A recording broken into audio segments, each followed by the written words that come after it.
Hi everyone, again I'm back with home decor DIY. ఈరోజు ice cream స్టిక్స్తోని ఒక మంచి home decor చూపిస్తా. First ఒక కార్డ్బోర్డ్ షీట్ 20 ఇంచెస్ రెక్టాంగిల్ షేప్లో తీసుకొని ఆ షీట్ మొత్తం ఫెవికాల్ రాయాలి. తరువాత ఐస్ క్రీమ్ స్టిక్స్ తీసుకొని ఈ షీట్ మీద ఒకదాని తర్వాత ఒకటి నీట్గా ఈవెన్గా స్టిక్అప్ చేసుకుంటూ షీట్ మొత్తం స్టిక్అప్ చేసుకోవాలి.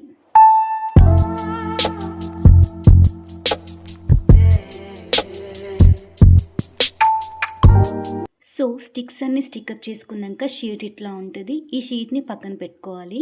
నెక్స్ట్ ఏదైనా ఒక వేస్ట్ బాక్స్ తీసుకొని దానిపైన స్టిక్ పెట్టి ఆ బాక్స్ కన్నా ఒక 1/2 ఇంచ్ ఎక్కువ ఈ స్టిక్ కట్ చేసుకోవాలి. ఈ కట్ చేసుకోవటం పైన వీ షేప్ వచ్చేటట్టు కట్ చేసుకోవాలి.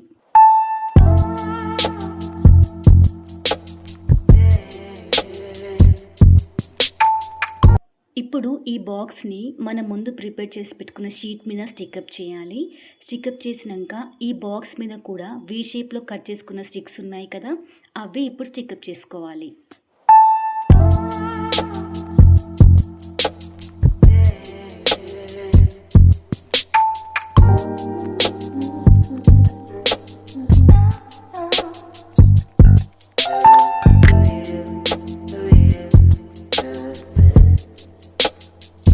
సో స్టిక్స్ అన్ని స్టిక్అప్ చేసుకున్నాక లుక్ ఇలా ఉంటుంది అనమాట. నెక్స్ట్ ఇప్పుడు ఫ్లవర్స్ ప్రిపేర్ చేసుకుందాము.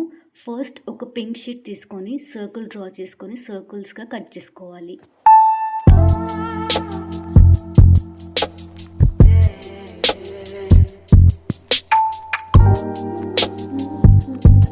ఇప్పుడు ఈ సర్కిల్స్ని ఫస్ట్ నుంచి మిడిల్ వరకు స్పైరల్స్ లాగా కట్ చేసుకుంటూ వెళ్ళాలి. కట్ చేసుకున్నాక ఫస్ట్ ఎడ్జ్ని రోల్ చేస్తూ లాస్ట్ వరకు వస్తే మనకి ఫ్లవర్ రెడీ అయిపోతుంది. లాస్ట్ ఎడ్జ్ని ఫెవికాల్తో స్టిక్అప్ చేస్తే అది కదలకుండా అట్లనే ఉంటుంది అనమాట. సో ఇట్లా కొన్ని ఫ్లవర్స్ రెడీ చేసుకున్నాం. అండ్ లీవ్స్ కోసం ఒక గ్రీన్ షీట్ తీసుకొని లీఫ్ షేప్లా డ్రా చేసుకొని కట్ చేసుకోవాలి. అండ్ ఇప్పుడు స్టెమ్ కోసం టూత్ పిక్ తీసుకొని దానికి ఫెవికాల్ రాసి ఫ్లవర్ మిడిల్లో నుంచి కింది కనాలి. అండ్ కొంచెం ప్రెస్ చేస్తే అది స్టిఫ్గా ఉంటుంది. ఇప్పుడు లీవ్ స్టిక్అప్ చేసుకుందాం. ఫ్లవర్ తీసుకొని ఫ్లవర్కి అటు ఇటు 2 లీవ్స్ స్టిక్అప్ చేయాలి.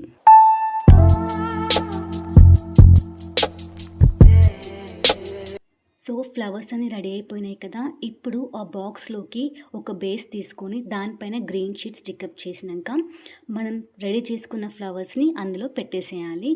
అండ్ స్టిఫ్నెస్ కోసం ఇంకా ఎక్స్ట్రా 2 స్టిక్స్ స్టిక్అప్ చేసేస్తే మన బ్యూటిఫుల్ హోమ్ డెకర్ రెడీ.